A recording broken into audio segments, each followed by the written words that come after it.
अस्सलाम वालेकुम everyone, this is Sikandar Khan and I am from the Khan trainers. आज मेरे साथ एक बहुत जानी पहचानी हस्ती, और मैं इनको जानी पहचानी के साथ एक और इनको एहसास देना चाहूँगा। जो शख्स ज़िंदगी बदलने का हौसला रखता हो, जो शख्स अपनी ज़िंदगी दूसरों के लिए एक मिसाल कायम करने का जज्बा रखता हो, और वो शख्स जो अपने आप एक मिसाल हो। मैं उनका तारुफ क्या करवाऊँ, वो लाइफ कोच हैं और टेलीविज़न में बहुत होस्टिंग की है उन्होंने। मिस दुआ मलिक। मिस दुआ अस्सलाम वालेकुम, कैसे हैं आप? मिस दुआ, आपके सामने जब मैं आया हूँ ना, तो I am feeling a little bit confuse and hesitate to be honest कि आप माशाल्लाह आपका जो एक्सपोजर है, आपने जिस तरीके से शो होस्ट किए हैं, उसके अलावा आपका जो लाइफ कोचिंग में एक आपके सेशंस होते हैं, आपकी थेरेपीज होती हैं, या आपका यूट्यूब चैनल है जो कि कहूँगा मैं कि फ्री ऑफ कॉस्ट, मतलब आप जिसके बहुत ज़्यादा चार्जेस होते हैं वर्ल्ड वाइड एक्चुअली, और वो जो काउंसलिंग है, वो कोचिंग है, वो आप फ्री ऑफ कॉस्ट लोगों को दे रही हैं। सदका जारिया मैं कहूँगा इसको, क्योंकि हम रहें या ना रहें वो वीडियोस वहाँ पर रहेंगी। बिल्कुल। तो ये सब कैसे हो रहा है, क्या है इसके पीछे? मुझे लगता है सिकंदर के ज़िंदगी में जो सबसे हसीन और अहम चीज़ें होती हैं वो हमने कभी भी प्लान नहीं की होती, और हम किताबों में वो इल्म नहीं पढ़ पाते जो ज़िंदगी हमें सिखा देती है। तो मुझे लगता है कि बचपन में मैंने ऐसा कभी भी कुछ भी नहीं सोचा था, बिकॉज़ एक ऐसी फैमिली से बिलोंग करना जो कि एक डिफरेंट इंडस्ट्री से हो, और फिर वही वाली बात आ जाती है कि जो चीज़ बच्चे को प्लेट में सजी हुई मिलती है वो उसी तरफ राग़िब होता है। बेशक। मगर होते होते ज़िंदगी मुझे इस तरफ ख़ुद ही ले आई। बस एक चीज़ थी मेरे अंदर कि जो मेरे साथ हुआ है वो किसी और के साथ नहीं होने देना। वही बात मैं हमेशा बताती हूँ कि दो किस्म के लोग होते हैं, एक जो दर्द को दर्द रहने देते हैं, एक दर्द को प्लेजर बना लेते हैं और फिर उस दर्द को ख़त्म करने की कोशिश करते हैं। तो मेरा ये एक छोटा सा मोटिव है। मैं ना बड़ा इसकी वीडियोस देख के मुझे ये मिलता है एक एक्सपोजर कि यार इसमें क्या कंसिस्टेंसी है, मतलब हर हफ्ते वीडियोस लेकर आना। अच्छा सिकंदर, आप मुझे इंस्पिरेशन जब कह रहे थे तो मैं अपने दिल में ये चीज़ सोच रही थी कि हमें ख़ुद नहीं पता होता अक्सर व बेशतर, मेरे साथ भी ये बहुत वाक़यात पेश आए हैं कि मैं ज़िंदगी में जिन लोगों को मैंने अपनी इंस्पिरेशन बनाया और जब मैंने उनको इस बात का इजहार किया उनके साथ, तो मुझे पता चला कि वो लोग मुझसे इंस्पायर्ड थे। ठीक है, जहाँ पे सिकंदर कह रहा है कि ये मुझसे इंस्पायर्ड है, मैं इसकी वीडियोस देख के ये सोचती हूँ कि ये उम्र के जिस हिस्से में है, इस उम्र में लड़के अगर YouTube की वीडियोस बना भी रहे होते हैं तो वो अमूमन ये सोचते हैं कि वो टिकटॉक की एक वीडियो बना के वाहियात सी मशहूर हो जाएंगे। बेशक। आजकल शोहरत जो है वो कोई मुश्किल काम नहीं है, ठीक है, मगर इस कंटेंट के साथ जो कि सिकंदर बना रहा है डेली बेसिस पे, इतनी हिम्मत बॉस मुझ में भी नहीं है। मेरी भी वीडियोस आप जो है वो 2 हफ्ते में कोई एक निकल आएगी तो निकल आएगी। कंसिस्टेंसी के साथ ये काम करना और ये ना सोचना कि कोई मुझे देख रहा है या नहीं देख रहा है, यही वो लोग होते हैं जिनके फिर मिलियंस में फॉलोअर्स हो जाते हैं। इंशाल्लाह इसी के साथ मैं ऐड ऑन करना चाहूँगा आपका जो काम है। थैंक यू सो मच, आपने मुझे सराहा, और सीरियसली बहुत मेहनत होती है और मेरी पूरी टीम इसका हिस्सा है, मैं अकेले इस बात का क्रेडिट नहीं लूँगा। लेकिन इसके साथ साथ मैं आपको एक बात बोलना चाहूँगा, जो आपका टेक्निकली मैं ज़्यादातर बात करता हूँ मोटिवेशन की, मैं बात करता हूँ वे ऑफ थिंकिंग की, मैं बात करता हूँ माइंडसेट की। आप क्या समझती हैं कि आपके हिसाब से क्या कोर वैल्यू है, या वो क्या कोर है इंसान की, जो इंसान की ज़िंदगी बदलने में उसका हाथ बटाती है?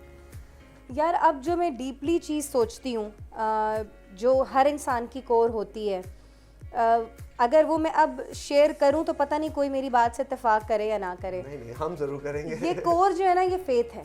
ओके। ये फेथ है। आप कामयाब लोगों की लिस्ट उठा के देख लें, वो अपने फेथ में जो है ना वो पक्के होंगे। आप मोहम्मद अली बॉक्सर को उठा के देख लें, आप पाकिस्तान के 2 बड़े ऐसे स्टार्स के नाम उठा के देख लें, एक मेरा अपना भाई फिरोज़, एक हमजा अली अब्बासी, ये लोग वो हैं, एक आतिफ असलम। ये वो लोग हैं जो ज़िंदगी की ऊंचाइयों पे पहुंच गए और अब उनको ज़िंदगी से कुछ चाहिए भी नहीं। बेशक। मगर उस मकाम पे पहुंच के आपको पता चलता है कि यार ये सब कुछ नहीं है, असल हक जो है ना वो है। तो वो जब आपको हक मिल जाता है और आपको एक्चुअली अपना पर्पस पता चल जाता है, what is the higher purpose of your life, ज़िंदगी का असल मकसद, बड़ा मकसद क्या है, जब वो पता चल जाता है तो मुझे लगता है कि आप ना अपनी सारी पावर्स और एंजाइटीज़ जो है ना वो यूं करके सरेंडर कर देते हैं। जब हम बड़ी ज़ात पे छोड़ देते हैं ना, फिर ना होता है किसी चीज़ का खौफ, ना होता है fear of being judged by the society, फिर आप वो कर रहे होते हैं जो आप करना चाहते हैं ज़िंदगी में। और कामयाब आप तब ही होते हैं जब आप वो काम करें जो होल सोल आप करना चाहते हैं। बेशक बेशक। इसी के साथ मैं ये ऐड ऑन अपनी सोसाइटी को और हमारे देखने वाले नाजरीन जो भी हैं उनको ये कहना चाहूँगा कि अक्सर और बेशतर हम जो है ना रिटर्न्स के ऊपर भागने लग जाते हैं। हम सोचते हैं कि अब हम मेहनत कर रहे हैं। अगर आतिफ असलम की एग्जांपल लूँ तो आतिफ असलम ने भी जब स्टार्टअप लिया होगा, अपना काम शुरू किया होगा, यकीनन उस वक्त उसको उतना फेम या उतनी मॉनेटरी तौर पे रिटर्न्स नहीं मिल रहे होंगे। इसके ऊपर एक बाकायदा लॉ है, आई एम श्योर आपने इसके बारे में स्टडी ज़रूर की होगी, लॉ ऑफ डिमिनिशिंग मार्जिनल। आप क्या होता है कि जैसे जैसे आपको फेम आपके लिए काम कर रहे होते हैं या आप कोई भी सब्जेक्ट के ऊपर काम कर रहे होते हैं, लेकिन जब आपको रिटर्न नहीं मिल रहा होता, जब आपका काम बढ़ता रहता है, ऑटोमेटिकली एक ऐसा टाइम आता है जब आपका रिटर्न बढ़ने लग जाता है और फिर आपको रिटर्न ज़्यादा मिलता है, काम आप कम करते हैं। शुरू में आपको काम ज़्यादा करना पड़ता है, रिटर्न कम मिलता है, लेकिन अक्सर लोग बहक जाते हैं। बिल्कुल। आपके पास भी ऐसे केसेस आते ज़रूर होंगे जिसमें लोगों के पास कन्फ्यूजन ये होती होगी कि वो अपनी ज़िंदगी में करें तो करें क्या, मकसद, पर्पस ऑफ लाइफ। बिल्कुल। और ये जो फेथ की आपने बात की, ये think and grow rich by Napoleon Hill, आपने जरूर उसका जो फर्स्ट चैप्टर है वही फेथ है। बिल्कुल बिल्कुल, उसका जो फर्स्ट चैप्टर है वही फेथ है कि फेथ से तो बात शुरू होती है। अब चाहे वो कोई भी इंसान, जैसे मोहम्मद अली, अगर मोहम्मद अली ग्रेट बॉक्सर बने तो उसके पीछे उनका जो फेथ था, जब उनको रोका गया, आपको ज़रूर पता होगा, जब वो जा रहे थे कि उनको भेजा जा रहा था वॉर पे, और उनका नहीं भाई मुझे वॉर पे नहीं जाना, because he was like into the believe in Allah और कन्वर्टेड हो चुके थे, इस्लाम में आ चुके थे। तो फेथ एक इम्पॉर्टेंट सेक्टर है। इसके बाद आप क्या समझती हैं कि हमारी यूथ को आजकल की जो बहुत सारे हमारे और आपके देखने वाले यूथ हैं, यंगस्टर्स हैं, तो उनको क्या इंस्पिरेशन देती हैं? मुझे लगता है कि हम लोग जो है ना वो बहुत ज़्यादा एक ऐसी मशीन बन चुके हैं जिसके अंदर डेटा हमारी सिर्फ इनपुट आ रही है। हम किताबें पढ़ रहे हैं, हम उनसे सीख रहे हैं, हम कंप्यूटर में कुछ सीख रहे हैं, हम कहीं से कुछ सीख रहे हैं, हम कहीं से कुछ सीख रहे हैं। हम खुद से कुछ इन्वेंट नहीं कर रहे सिकंदर। बिल्कुल। ये जो फिलोसफीज हम पढ़ रहे हैं, हम आज तक वही, तुम भी वही किताबें पढ़ रहे हो, मैं भी वही किताबें पढ़ रही हूँ, वो शाह साहब भी वही किताबें पढ़ के उन्हीं का बयान दे रहे हैं। बिल्कुल। ठीक है, मुझे ये बताएं कि पिछले 20 सालों में, 10 छोड़े 20 सालों में किसने कोई नया लॉ निकाल दिया है? नफ्सियात का ही लॉ बता दें। बहुत गहरी बात करी है ना। तो इसके लिए क्या करना होगा कि वो इनपुट छोड़ के जरा आउटपुट की तरफ आए, खुद से अपनी फिलोसफी लेकर आए। What have you learned from life, what have you learned from your experiences? That is something I think कि हर इस जनरेशन को इस चीज के बारे में सोचना चाहिए यार, कि अपनी तरफ से क्या लेकर अपनी तरफ से ओरिजिनलिटी। ये बिल्कुल गहरी बात आपने की। अच्छा, मुझे एक बात बताएं, जब आप बीइंग हाउसवाइफ, सही है, और एक इंस्पिरेशन हमारी ख़वातीन को जाती है कि जब घर में बच्चे भी हों, घर में अपने मियाँ का भी ख्याल रखना हो, तो फिर उसके साथ साथ फिर ये जब प्रोफेशनल लाइफ या प्रोफेशनल एटीट्यूड और कैरियर को परस्यू करना हो, क्या सोचती हैं इसके बारे में, कैसे इसको लेके जाती हैं अपने माइंडसेट? यार सबसे पहले तो मैं ये बात बता दूं कि कोई भी चीज़ आसान नहीं होती। मैंने ज़िंदगी में बड़े बड़े लोगों को बड़े करीब से देखा है, और वो कहते हैं ना थालियों में बैठ के साथ खाना भी खाया है। हर इंसान अपनी ज़िंदगी की जंग लड़ रहा है सिकंदर, बेशक, और बड़ी सख्त जंग लड़ रहा है। हम इन जंगों के बारे में कुछ जानते ही नहीं है ना। तो मुझे लगता है कि NLP में भी मैं हमेशा बताती हूँ कि इंसान की जो ज़िंदगी का पहिया होता है उसके 5 हिस्से होते हैं, जिसमें आपकी हेल्थ होती है, फैमिली होती है, रिलेशनशिप, करियर, स्पिरिचुअलिटी होती है, सारी चीज़ें होती हैं। आप उनके ऊपर वर्कआउट करके उनको सेट तो कर लेते हैं। जैसे करियर ख़राब है, उस पर वर्किंग की, सेट किया, रिलेशनशिप ख़राब है, वर्किंग की, सेट किया, सेट हो जाते हैं। मेरा जब सेट हो गया ना सब कुछ, तब मैंने सोचा यार सेट करने से ज़्यादा बैलेंस करना मुश्किल था। अच्छा, इनको साथ लेके चलना बहुत मुश्किल है। एतदाल जो है ना, वो देखिए सिराते मुस्तकीम जो होगी वो क्या है, वो एतदाल के साथ चलना है कि जरा से इधर हुए तो लड़खड़ा गए। बैलेंस करना बहुत मुश्किल है, और मैं सब लड़कियों को यही बात बताना चाहती हूँ कि आप कर सकती हैं। अच्छा। जो औरत एक इंसान पैदा करके बड़ा कर दे ना, वो जिंदगी में कुछ भी कर सकती है। और जितनी ताकत औरत के पास है ना, उतनी मर्द के पास भी है, मगर जो सबसे मुश्किल काम है ना, वो अल्लाह पाक ने औरत को दिया है। तो आप बड़ी स्ट्रॉन्ग हैं। बिल्कुल मैं अपने घर का झाड़ू भी लगाती हूँ, मैं अपने बर्तन भी धोती हूँ, खाना मेरा खाना मेरा शौहर किसी और के हाथ का खाना नहीं खाता। मेरे बच्चे जब छोटे थे तो मेड्स ने पाले, अब जब बड़े हुए हैं तो वो मोराल्स और वैल्यूज़ डेवलप कर रहे हैं ना, तो अब मैं नहीं बर्दाश्त कर सकती कि किसी और लड़की के पास मेरी बेटी कुछ सीखे। अब ये मेरा एक जो है ना एक जिसे कहेंगे मदर टच भी है और थोड़ी सी मैं पोजेसिवनेस है। तो बच्चों को खुद से देखना, फिर शौहर को आपका टाइम चाहिए होता है, उसकी वो जो मर्दाना सोच और ज़रूरतें और वो चीज़ें हैं वो हैं, दैट विल बी देयर, चाहे आप जितनी बड़ी एक्ट्रेस हो जाएं, चाहे आप जितनी बड़ी बिजनेस वुमेन हो जाएं, यू आर अ वुमेन। यही सेम चीज़ मर्द के साथ होती है, उसको उसकी बीवी को उसका टाइम चाहिए, उसके काम पे भी उसको बॉस बनना है, ठीक है। तो हमें सारी चीज़ें हम साथ लेके चल सकते हैं और मैं भी लेके चल रही हूँ। तो इसका मतलब मैं ये कहूँगा कि अगर आप कर सकती हैं तो हर कोई कर सकता है। बिल्कुल। अक्सर और बेशतर हम लोगों को ये फोबिया हो जाता है कि जो स्टार्स होते हैं ना वो किसी और गैलेक्सी से या किसी और स्टार से आए हुए होते हैं। अक्सर और बेशतर जो अक्सर आपकी तो खैर फैमिली बैकग्राउंड में ही स्टार्स हैं बड़े बड़े, लेकिन अक्सर और बेशतर क्या होता है कि जब आप स्टार्स या सेलिब्रिटीज़ को देखते हैं और जब आप उनको पर्दे पे देख रहे हैं या स्क्रीन पे देख रहे हैं अपने, तो आप हमेशा ये सोचते हैं कि ये इनकी अलग सोच है, पर असल में उनकी वाकई में अलग सोच होती है। जभी तो वो उस जगह पे उस मुकाम पे पहुंचते हैं। उनके अंदर सोच होती है एतमाद की, उनके अंदर सोच होती है यकीन की, उनके अंदर सोच होती है कि उनको कुछ करना है सोसाइटी के लिए, जो आप भी कर रही है माशाल्लाह से इन सब चीज़ों के साथ साथ। अच्छा, मुझे अंदर एक और चीज़ भी होती है, भूख भी होती है। ये जो पेट होता है ना, हाँ, ये आपको ले जाता है। ये बड़ी भूख जो है ना, बिल्कुल वो इतने काम की चीज़ है, मैं कहती हूँ सबको भूखा होना चाहिए। वक्त के ज़िंदगी के किसी हिस्से में भूखे हैं, बड़ा अल्लाह का करम है ये। भूख नहीं होगी ना, आगे बढ़ने की चाह नहीं होगी। हम लोगों ने कोई बचपन में हम लोग कोई सोने का चम्मच लेके पैदा नहीं हुए थे, हमारे कोई माँ बाप को बहुत बड़ी कोई जायदादें और ये वो सीन नहीं था। हमने खुद ही पढ़ा है, हम सेल्फ मेड बच्चे थे, हमने अपनी कॉलेज यूनिवर्सिटीज़ की फ़ीस खुद दी है, हमने एक दिन में 2-2 जॉबें की हैं, इंग्लैंड में मैंने बाथरूम धोए हैं, मैंने बर्तन धोए हैं, और यही चीज़ें जो है वो सब सिबलिंग्स ने की हैं। और फिरोज़ बड़ी वसीम बदामी के शो पे बैठ के, जैसे मेरे भाई ने भी जिक्र किया कि my dad was a cab driver, ठीक है, and that is, I think that is completely fine.